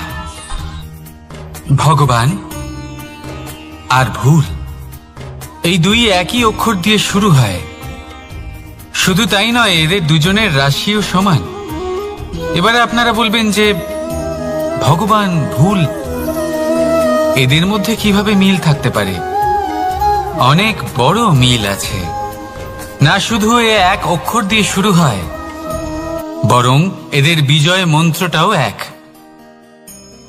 ভগবানকে মানুন, তাকে বিশ্বাস করুন, তাকে স্বীকার করুন। এটা করলে মনের দৃষ্টি থেকে ভগবানকে দেখা যায়, আর উনি আপনাকে সমৃদ্ধ করে তোলেন। ভুলের সাথেও এটাই ঘটে। নিজের ভুল স্বয়ং মেনে নিলে, স্বীকার করে নিলে সব কিছুই স্পষ্টভাবে দেখতে পাবেন। যেদিন থেকে আপনি নিজের ভুল মেনে নিতে শিখবেন, সেদিন থেকে সেই ভুল শোধরানোর প্রক্রিয়াও শুরু হয়ে যাবে। আপনি বুঝে যাবেন নিজের ভুল কিভাবে শোধরাতে হয়। তাই মনে রাখবেন, নিজেকে শ্রেষ্ঠ করে তোলার জন্য নিজের ভুল স্বীকার করা অত্যন্ত প্রয়োজনীয়। এই জীবনে শান্তি আনার জন্য ঈশ্বরকে মেনে নেওয়াও অত্যন্ত প্রয়োজনীয়। সবসময় নিজের গুণ এবং নিজের দোষ মনে রাখবেন। আজীবন সুখী থাকবেন। রাধা রাধা। আমরা সবসময় চাই যে এই সংসার আমাদের জ্ঞানী বলবে, বুদ্ধিমান বলবে, বুঝদার বলবে, কিন্তু মূর্খ যেন কেউ না বলে। মূর্খ শব্দটা আমরা কেউ শুনতে চাই না, দূরে পালাতে থাকি। কিন্তু একটা সত্যি সবার কাছে অজানা, যে মূর্খ হওয়া হলো বুদ্ধিমান হওয়ার দিকে সর্বপ্রথম পদক্ষেপ। আপনি যত খুশি দিগ্গজ জ্ঞানী মানুষদের সাথে আলাপ করুন, যত ইচ্ছে কথা বলুন, যতই জ্ঞানের কথা আলোচনা করুন, অভিজ্ঞতা মূর্খ হবার পরেই পাওয়া যায়, তাই নয় কি? মূর্খ হবার পরে আপনি এটা বুঝতে পারবেন যে কি করা উচিত নয়। জ্ঞানী ব্যক্তি আপনাকে এটা বলবেন যে কি করা উচিত। আর এই সংসারে কি করা উচিত তার থেকেও অনেক বড় জ্ঞান হলো কি করা উচিত নয়। সেই জন্য সব সময় মনে রাখবেন, আপনার করা কিছু ভুল আপনাকে যদি কেউ মূর্খ বানিয়ে থাকে, ছল চাতুরি করে থাকে, তাহলে কোনো ব্যাপার নয়, এটা শেষ পর্যন্ত আপনাকে আরো বুদ্ধিমান করে তুলবে। এই মুহূর্তে ধন্যাত্মক থাকুন, এই সংসার আপনাকে অবশ্যই জ্ঞানী বলবে। রাধা রাধা। আপনি কি কখনো একজন মালিকে একটা বাগানের যত্ন নিতে দেখেছেন? যদি কখনো একটা গাছে উই ধরে যায়, মালি তখন শুধু সেই গাছের নয়, সমস্ত বাগানের চিকিৎসা করায়। আপনারা হয়তো বলবেন, এ কেমন মূর্খতা, যখন উই একটা গাছে লেগেছে সমস্ত বাগানের চিকিৎসা কেন করাতে হবে? এ তো অযথা পরিশ্রম করা। কিন্তু মালি খুব ভালো করে জানে যে উই হয়তো একটা গাছে লেগেছে, কিন্তু তা সমস্ত বাগানকে নাশ করে দিতে পারে। এবার মালির এই শিক্ষা, এই জ্ঞান অন্য অনেক জায়গাতে প্রযোজ্য। এই সংসারে আমরা শুধুমাত্র নিজের পরিবারের কথাই চিন্তা করি, তাদের যত্ন নিই, চেষ্টা করি যেন তারা ভালো থাকেন, সুখে থাকেন। আর সেই সময় এই সমাজের কিছু বিরোধী মনোভাব এই সমাজকে গ্রাস করে ফেলে, এই সমাজকে নষ্ট করে ফেলে, কিন্তু আমাদের নজর শুধু আমাদের পরিবারে থাকে। সেই জন্য যখন কথা ওঠে রাষ্ট্রের, দেশের, তখন তার জন্য সিদ্ধান্ত নিতে হবে, তখন তার জন্য ত্যাগ করতে হবে। আর মনে রাখবেন, যে সমস্যায় আসুক তার সমাধান পূর্ণরূপে বাঞ্ছনীয়। এই সংসারে প্রত্যেক ব্যক্তি যদি নিজের পরিবারেরও খেয়াল রাখেন এবং সমাজেরও খেয়াল রাখেন এবং সঠিকভাবে এই দেশেরও খেয়াল রাখেন, তবেই এই দেশ সম্পন্ন হতে পারবে। তাহলে আপনিও সেই প্রয়াস করুন আর আমার সাথে ভালোবেসে বলুন, রাধা রাধা। কথায় বলা হয়, জীবনে ভালোবাসাই হলো সুখের মূল। এটা সত্য। এবার প্রশ্ন হলো এটাই যে এই ভালোবাসা কার সাথে করা উচিত। যদি আপনি কিছুক্ষণের জন্য সুখ পেতে চান, তাহলে ভালোবাসুন নিজের রুচি মতো। যদি আপনি কিছুদিনের জন্য সুখ পেতে চান, ভালোবাসুন নিজের বন্ধুদের। যদি আপনি কয়েক মাসের জন্য, কয়েক বছর বা অনেক বছরের জন্য সুখী হতে চান, তাহলে ভালোবাসুন নিজের পরিবারকে, মাতা পিতা, নিজের সন্তান, স্বামী স্ত্রী, নিজের আত্মীয়দের। কিন্তু যদি আপনি চিরকালের জন্য সুখী হতে চান, তাহলে ভালোবাসতে হবে শুধু নিজের কর্মগুলিকে। কারণ সম্পর্ক যেমনই হোক না কেন, কখনো না কখনো ভেঙে যাবেই।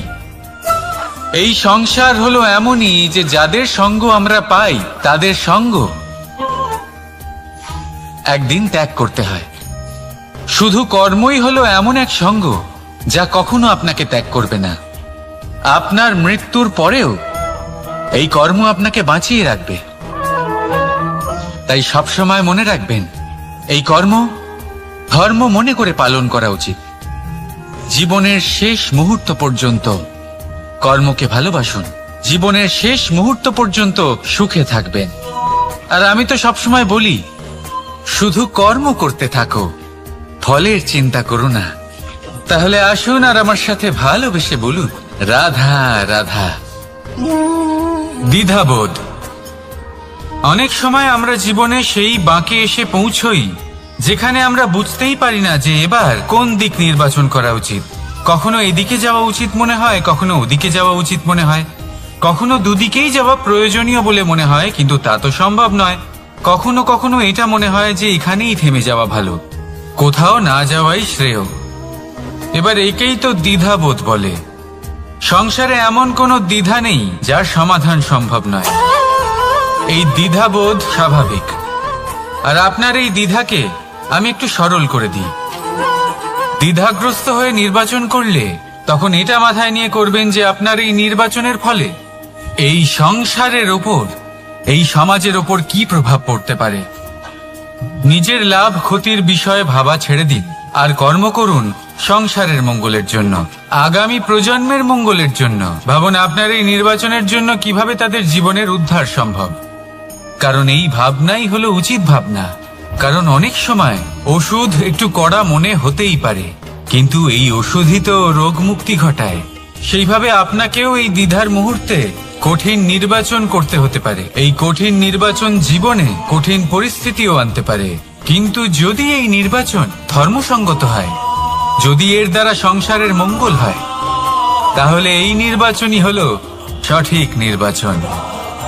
আসুন আমার সাথে ভালোবেসে বলুন, রাধা রাধা। মানুষ নানান ধরনের বাসনা পোষণ করেন, তাদের নানান ইচ্ছে থাকে, অভিলাষা থাকে, নানান কামনা করতে থাকেন, স্বপ্ন দেখেন, প্রার্থনা করেন যেন তা সফল হয়, নিজের সম্পন্নতা কামনা করেন, আর শেষে নিরাশ হয়ে যান কারণ এসব কিছুই পান না। আপনাকে একটা ছোট্ট উদাহরণ দিই। জঙ্গলের রাজা কাকে বলা হয়? সিংহকে। এবার যেহেতু সিংহ বনের রাজা, তাই হরিণ তো তার কাছে এসে এটা বলতে পারে না যে আপনি হলেন বনের রাজা, তাই আপনি আমাকে মেরে ফেলুন, আমাকে খেয়ে ফেলুন আর নিজের ক্ষুধা নিবারণ করুন। এমন তো হয় না। সিংহ যতই বনের রাজা হোক, তাকেও পরিশ্রম অবশ্যই করতে হয়, তবেই তার ক্ষুধা নিবারণ হয়। সেইভাবেই আপনার সমস্ত স্বপ্ন, আপনার সমস্ত ইচ্ছে, আপনার সমস্ত অভিলাষা, সমস্ত আকাঙ্ক্ষা পূরণ হবেই, অবশ্যই হবে, পরিশ্রমের দ্বারা। শুধু ভাবলেই হবে না। তাহলে আপনিও জীবনে পরিশ্রম করুন, নিজের সমস্ত স্বপ্ন পূরণ করুন, আর আমার সাথে ভালোবেসে বলুন, রাধা রাধা। আপনি কি কখনো কোনো উঁচু পর্বতের শিখরে পৌঁছতে পেরেছেন? যদি পৌঁছে থাকেন বা যদি আপনি কোনো উঁচু পর্বতের শিখরে যান, তাহলে ভালো করে দেখবেন, আপনি যত উঁচুতে অগ্রসর হতে থাকবেন, আস্তে আস্তে সমস্ত বনস্পতি বিলুপ্ত হতে থাকে। তারপরে সমস্ত গাছপালা, পশু পাখি সব বিলুপ্ত হতে থাকে। শেষ পর্যন্ত সেই শিখরে থেকে যায় শুধুমাত্র শান্তি, নীরবতা। আমাদের মানুষের সাথেও এটাই হয়। মানুষ যখন আত্মবিকাশের পথে অগ্রসর হতে থাকে এবং নিজের জীবনের শিখরে পৌঁছতে চায়, তখন তার একা থাকা অত্যন্ত প্রয়োজনীয় হয়। আর তাকে তখন ত্যাগ করতে হয় নিজের সুখ স্বাচ্ছন্দ্য, নিজের সম্পত্তি, নিজের সমৃদ্ধি, নিজের সৌন্দর্য। দেখুন, জীবনের শিখরে পৌঁছনো একেবারেই সহজ কাজ নয়। এ হলো অত্যন্ত দুর্গম এক পথ। কিন্তু যদি আপনি সেখানে পৌঁছতে চান, তাহলে আপনাকে ত্যাগের প্রবৃত্তি জাগিয়ে তুলতে হবে।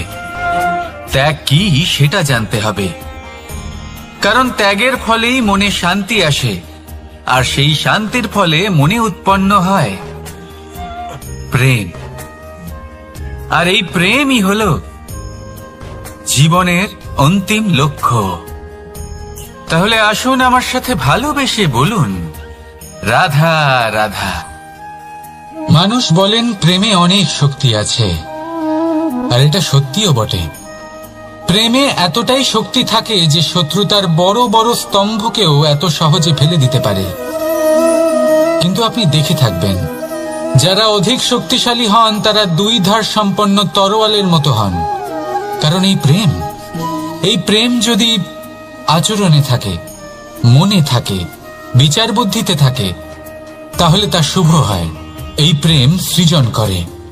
কিন্তু প্রেম যদি ব্যবসার অঙ্গ হয়, যদি এই প্রেমের ব্যবহার নিজের স্বার্থ, নিজের অহংকারের জন্য করা হয়, তাহলে তা সংসারের বিনাশ ঘটাতে পারে। রাধা প্রেমের ব্যবহার করেছে শাম্বের কারণে, আর শাম্ব সেই প্রেমের ব্যবহার করেছে নিজের অহংকার, নিজের স্বার্থ সিদ্ধির জন্য। শেষ পর্যন্ত ক্ষতি শাম্বের হলো না, হলো প্রেমের। তাই মনের মধ্যে প্রেম ভাব অবশ্যই রাখুন, নিজের আচরণেও প্রেম ভাব বজায় রাখুন, কিন্তু সতর্কও থাকবেন আপনার এই প্রেম, একে নিয়ে কেউ ব্যবসা না করে ফেলেন। আসুন আর এই ভালোবাসার সাথেই বলুন, রাধা রাধা। ফলটা দেখছেন আপনি? এটা সেই ফল যেটা গাছের সবচেয়ে উঁচু ডালে পাওয়া যায়, কিন্তু যখন এটা খসে পড়ে তখন এটা আকাশের দিকে যায় না যা ওপরে আছে, সে যায় সেই ভূমির দিকে যে নিচ থেকে তার দিকে তাকিয়ে থাকে। কেন? কারণ এই ফলের নিজের উচ্চতার ধারণা মাটির থেকে নিজের দূরত্ব দেখে হয়। এই ব্যাপারটাই আমাদের মানুষের জন্যও খাটে। যদি আপনি সম্পন্ন হন তাহলে তাদের সাহায্য অবশ্যই করবেন যাদের সামর্থ্য আপনার থেকে কম, যাদের সাহায্যের অত্যন্ত প্রয়োজন। আপনার সামর্থ্য বেশি কারণ তাদের আপনার থেকে সামর্থ্য কম। দেখুন, জীবনে আনন্দ শুধু বড় হওয়ায় নয়, বরং তাদের সাহায্য করেও আছে যারা কোনো কারণবশত আপনার থেকে নিচে রয়ে গেছেন। আর যখন একটা ফল এই কথাটা বুঝতে পারে তখন আপনি নয় কেন, রাধা রাধা। সময় বড়ই বিচিত্র অনুভব দেয়। যখন অপেক্ষা করছেন তখন অনেক লম্বা হয়ে যায়। প্রতিটা মুহূর্ত একটা গোটা দিনের মতো মনে হয়। ঠিক সেইভাবেই যদি কোথাও যেতে দেরি হয় তখন সময় দৌড়তে থাকে, প্রসন্নতায় বয়ে যায় আর নিরাশায় থমকে যায়। আপনদের সাথে থাকলে সময়ের খেয়ালই থাকে না, শত্রুদের সাথে থাকলে সেই সময়ই খারাপ হয়ে যায়। কিন্তু এটাই কি সত্যি বাস্তব? না, সময় তো সময়ই হয়, নিজের গতিতেই চলে সে।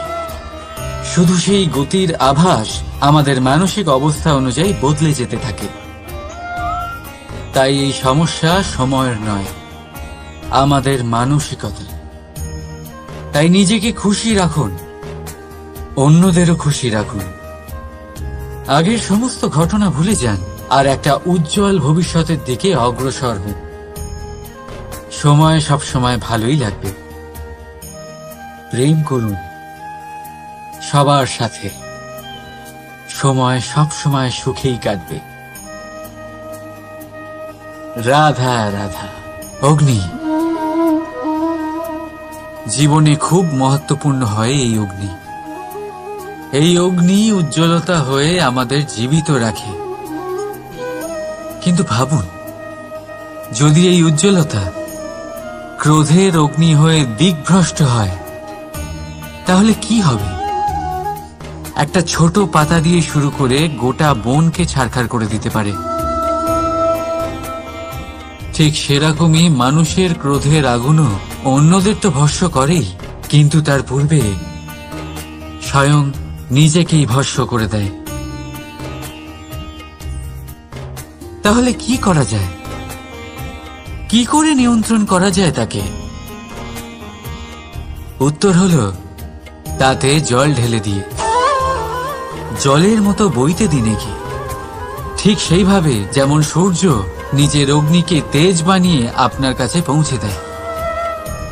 এটাই পার্থক্য সূর্যের অগ্নি আর ক্রোধের অগ্নির মধ্যে। সূর্যের অগ্নি বিচ্ছুরিত হয়ে প্রতিফলিত হয়ে আসে, আর সেই জন্যই তাকে তেজ বলা হয়। অন্যদিকে আমাদের ক্রোধের আগুনের কোনো সীমাই থাকে না। তাহলে নিজের অন্তরের শক্তিকে ক্রোধের আগুন বানিয়ে জ্বালাতে চান, নাকি উজ্জ্বলতা বানিয়ে বিস্তারিত করতে চান? সিদ্ধান্ত আপনার। রাধা রাধা। এই সংসার অনেকটাই বড়, আর আমরা তার কাছে অত্যন্ত নগণ্য। এই সংসারে এমন অনেক মানুষ পাওয়া যায় যারা বোঝান যে এই সংসারটা কতটা বড়, কতটা অদ্ভুত, কতটা সুন্দর। আর এই সংসার রচনা করে পরমেশ্বর কত মহান এক কাজ করেছেন। কিন্তু আপনি এই জীবনে মাত্র কয়েকজন মানুষকেই পাবেন যারা আপনাকে এটা বলবেন যে এই সংসারে আপনি কতটা গুরুত্বপূর্ণ, আপনি কতটা অদ্ভুত। যদি আপনি তাদের সাথে থাকেন তাহলে তারা নতুন কিছু সৃষ্টি করতে পারেন, এই সংসারকে আরো কতটা পবিত্র করতে পারেন। তাই এই সংসারকে গুরুত্ব না দিয়ে সেই মুষ্টিমেয় কিছু মানুষকে গুরুত্ব দিন, কারণ তারাই হলো আপনার আপনজন, আর তারাই আপনাকে সঠিক পথে চালিত করবে।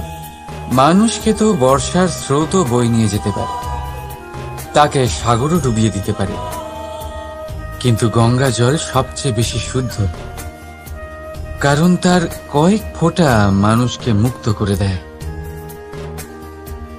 রাধা রাধা। এ হলো একটা পাতলা সুতো। ভাবছি যদি এটা দিয়ে আমি পোশাক বানাই তাহলে নিজের জন্য কত সুন্দর একটা পোশাক বানাতে পারবো, কিন্তু যদি এটা আমি... চিন্তা করবেন,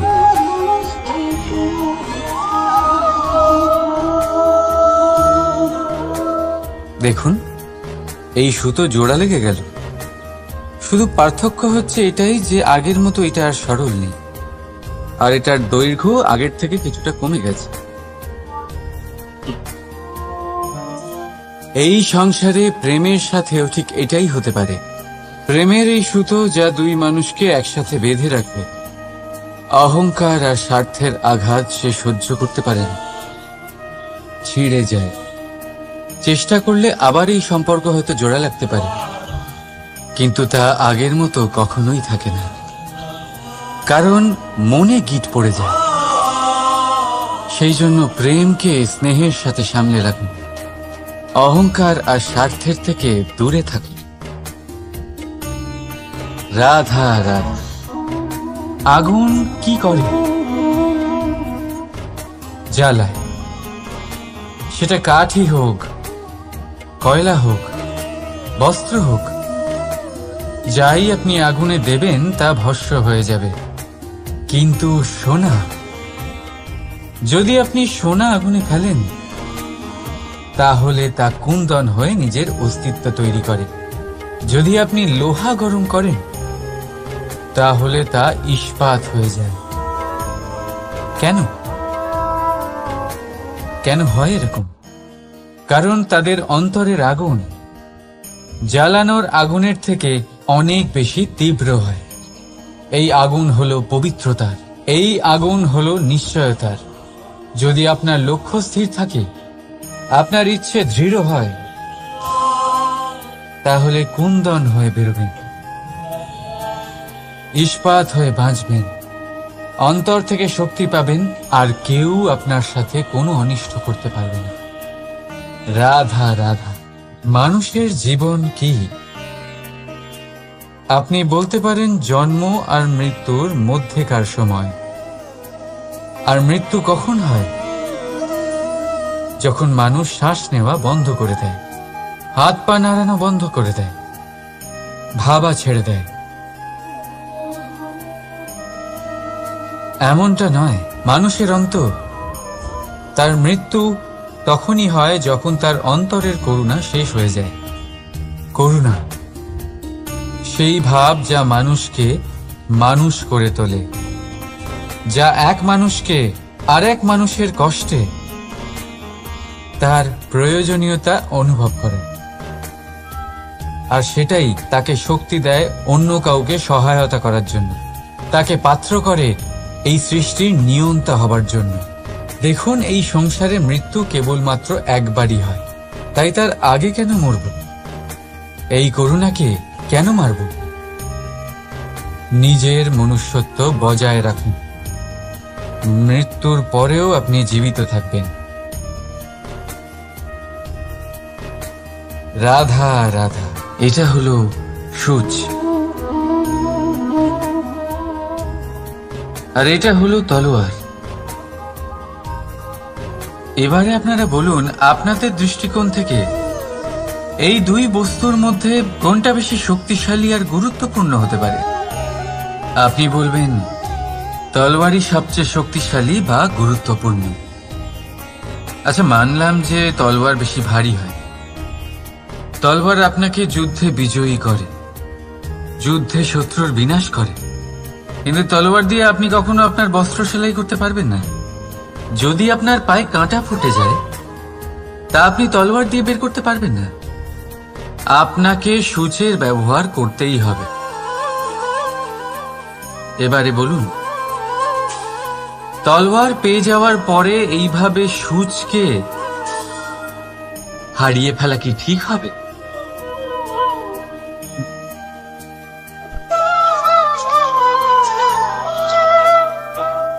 ঠিক সেইভাবেই জীবনে সম্পন্ন বন্ধু পাওয়ার পরেও আপনার সেই বন্ধুদের হারাবেন না যারা কম সম্পন্ন, দরিদ্র। কারণ তারা আপনার সাথে তখন ছিলেন যখন আপনি কিছুই ছিলেন না, আর জীবনে দরকার পড়লে তারাই আপনার কাজে আসবে, সম্পন্ন বন্ধু নয়। তাই যাকে ভালোবেসেছেন তার সাথে বন্ধুত্ব পালন করুন। চিত্ত আনন্দে জেগে উঠবে। রাধা রাধা। পঞ্চমহাভূত জীবন রচনায় এর অবদান অনস্বীকার্য। এই পঞ্চমহাভূত আসলে কি? জল, বায়ু, অগ্নি, মাটি আর আকাশ। এবার শুধুমাত্র জীবন রচনায় এর অবদান আছে তা নয়, শুধু শরীর রচনাতে এর যোগদান আছে তা নয়, বরং এরা হলো আমাদের জীবনের সবথেকে বড় শিক্ষক। এবার আপনারা সকলে চমকে যাবেন, হয়তো আপনারা এই দৃষ্টিভঙ্গি দিয়ে কখনো দেখেননি। আমি আজ আপনাদের বোঝাবো। এদের মধ্যে সবথেকে বড় তত্ত্ব জল।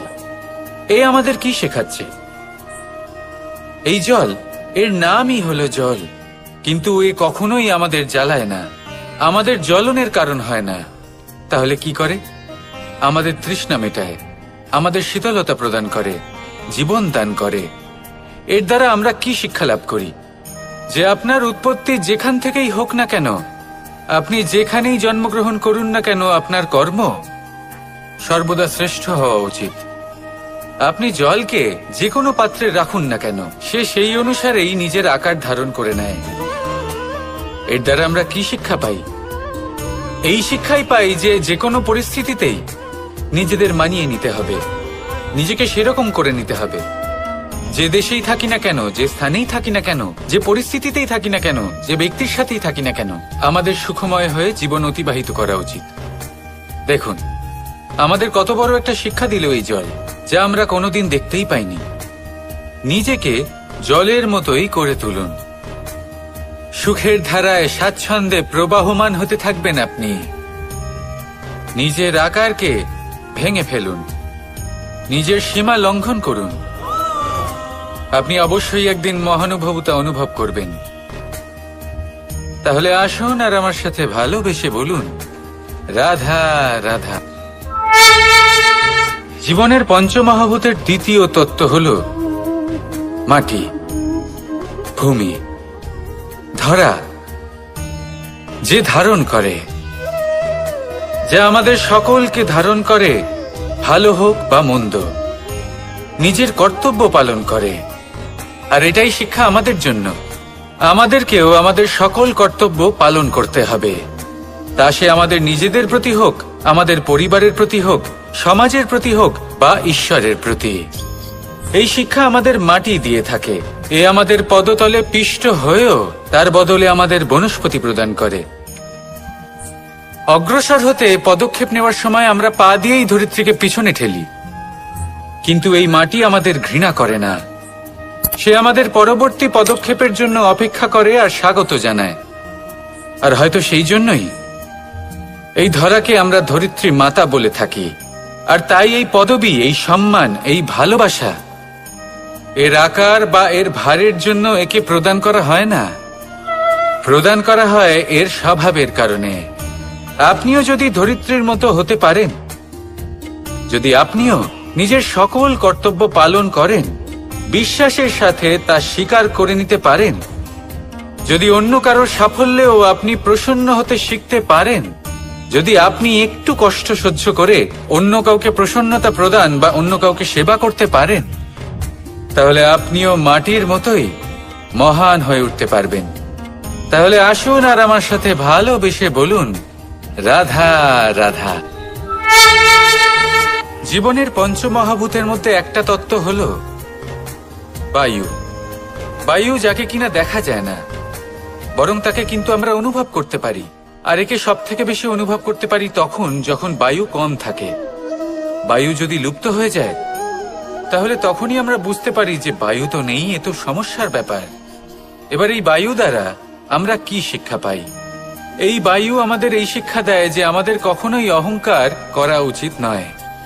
আমরা সকলেই কখনো না কখনো চাই যে আমাদের শ্রেষ্ঠতা, আমাদের যোগ্যতা, আমাদের মাহাত্ম্য এই সংসার বুঝতে পারুক। আর নিজের মাহাত্ম্য প্রমাণ করার জন্য শক্তি দেখানোর কোনো প্রয়োজন নেই। কারণ যখন কোনো ব্যক্তি, এই সমাজ, এই সংসার আপনাকে নিজের থেকে দূরে করে দেবে, আপনার থেকে দূরে চলে যাবে, তখন আপনার মাহাত্ম্য কি তার আভাস সে নিজে থেকেই অবশ্যই পেয়ে যাবে। আপনার কিছুই করার প্রয়োজন নেই। বায়ুর মতো হয়ে উঠুন। বায়ু যার কিনা কোনো ভার নেই, কিন্তু যখন সময় আসে, যখন সে তুফানের রূপ নেয়, তখন অত্যন্ত বড় বড় বিধ্বংসী কাজ সে করে ফেলে।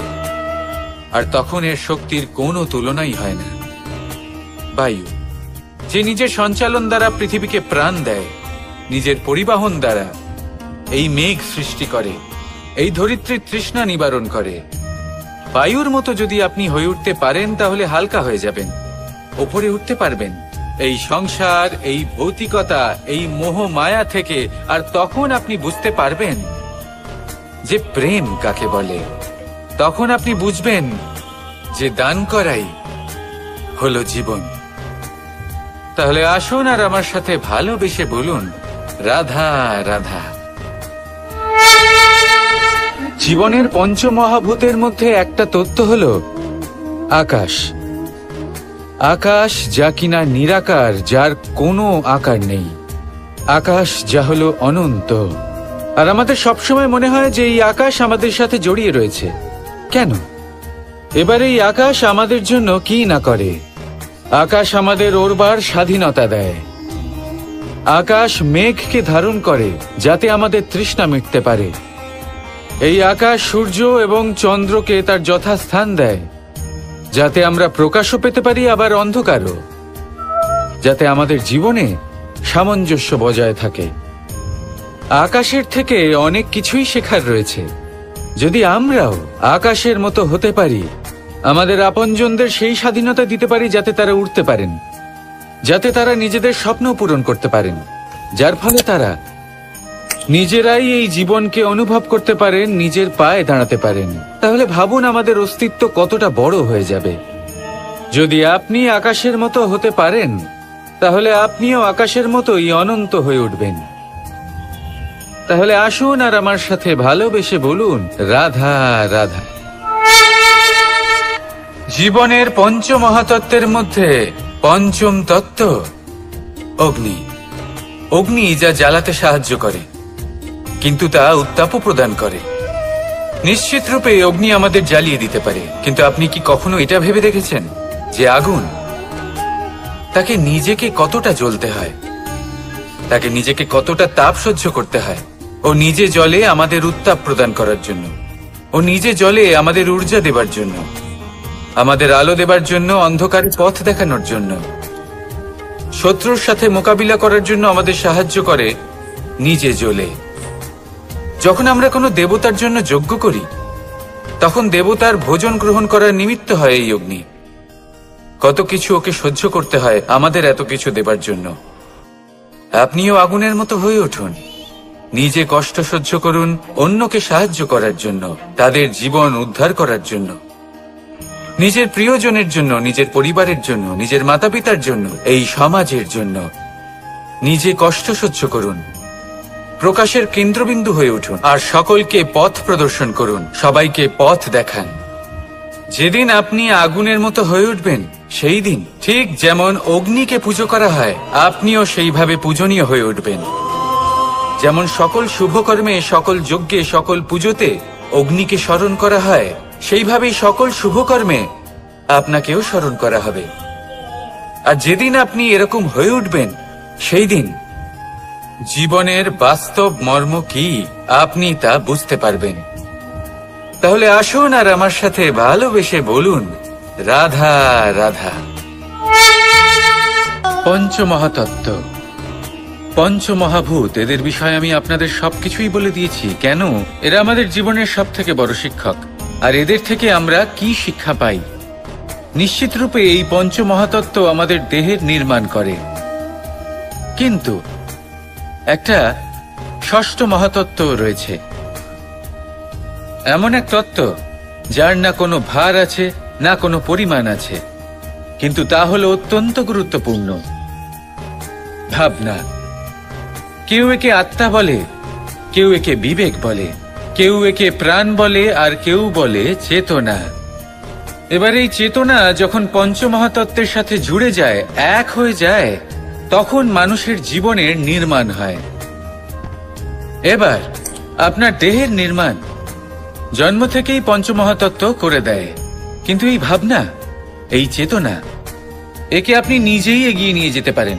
একে দিশা দেখাতে হবে, এর বিকাশ আপনাকেই করতে হবে। কিভাবে? তা আপনার উপর নির্ভর করছে। আপনি এর সদ্ব্যবহারও করতে পারেন, দুর্ব্যবহারও করতে পারেন। এমন এক দিশা দিতে পারেন, এমন সদ্ব্যবহার করতে পারেন যে আপনি নিজেই কোনোদিন ভগবত গীতার জ্ঞান দিলেন। এমন দুর্ব্যবহার করতে পারেন, এমন দিশাও দিতে পারেন যে আপনি হয়তো শকুনের মতোই মহাভারত রচনা করলেন। এই চয়ন আপনারই। শুধু এই চেতনার শুদ্ধতার দিকে বিশেষ নজর রাখতে হবে। যদি এই চেতনা শুদ্ধ হয়, তাহলে প্রেম থাকবে, আর যদি এই চেতনা অশুদ্ধ হয়, তাহলে বিদ্বেষ হবে। আর আমার মতে সুখ এবং শান্তি প্রেমের দ্বারাই লাভ হবে, বিদ্বেষ দ্বারা নয়। তাহলে আসুন আর আমার সাথে ভালোবেসে বলুন, রাধা রাধা।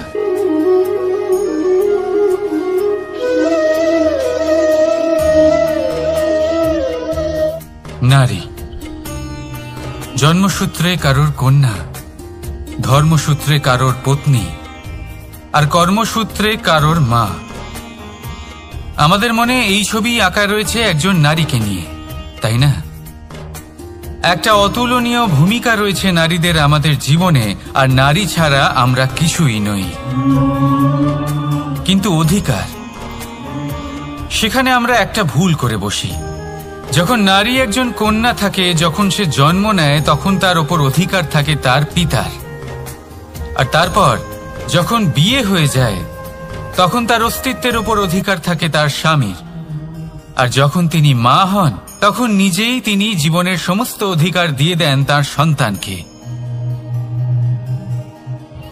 কিন্তু আমরা কি কখনো এটা ভেবেছি, এই জীবন হলো তার নিজের? যে নারী সবার কল্যাণ করছেন, তার জীবনের অধিকারও তার কাছেই থাকা উচিত, তাই না? তার নিজের জীবনের সিদ্ধান্ত সে নিজেই নিতে পারেন, নিজেই নিজের ভাগ্যের রচয়িতা হতে পারেন। আর এর জন্য আমাদের নিজেদের পাল্টাতে হবে, দৃষ্টিভঙ্গি পাল্টাতে হবে। কারণ এই ধারণা সেটা আজ বা কালকের ব্যাপার নয়, এটা ঘটে চলেছে বহু বছর ধরে, আর চলতেই থাকবে যদি আমরা এটা না বদলাই। আর এটা তখনই সম্ভব হবে যখন আমরা নিজেদের মধ্যে পরিবর্তন আনব। তাই আজকের পর থেকে, এই মুহূর্ত থেকে, কোনো নারীর ওপর অকারণ অধিকার স্থাপনের আগে সহস্রবার ভেবে দেখবেন। কারণ যখন নারী নিজের অধিকার কেড়ে নিতে বাধ্য হবেন, তখন শুধু এবং শুধুমাত্র বিনাশই ঘটবে। রাধা রাধা।